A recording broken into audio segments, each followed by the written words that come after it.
સાંસદ ગેનીબેન ઠાકોરના સમર્થકો રસ્તા પર ઉતરી આવ્યા અને રસ્તા પર ઉતરીને ચક્કાજામ કર્યો હતો। એમનું કહેવું હતું કે ગેનીબેનનું અપમાન કરવામાં આવ્યું છે। સુરેન્દ્રનગરના પાટડીમાં રસ્તો ચક્કાજામ કરી દેવામાં આવ્યો હતો।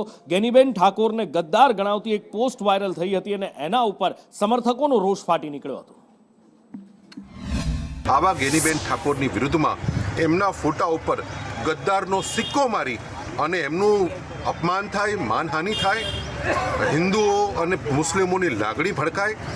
આવનાર સમયની અંદર પાટડી શહેરમાં અને અન્ય જગ્યાએ સુલે શાંતિનો ભંગ થાય, આ પ્રકારની હરકત એણે પોતાના પેજ ઉપર કરી છે।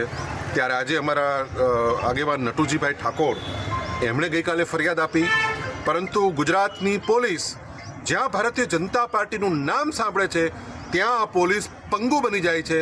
આજે મેં પણ પોલીસ સ્ટેશનની અંદર બીએનએસની વિવિધ ધારાઓ હેઠળ ફરિયાદ દાખલ કરવાની અરજી આપી છે। હવે જોવાનું છે ગુજરાત પોલીસને કે એ લોકો ફરિયાદ દાખલ કરે છે કે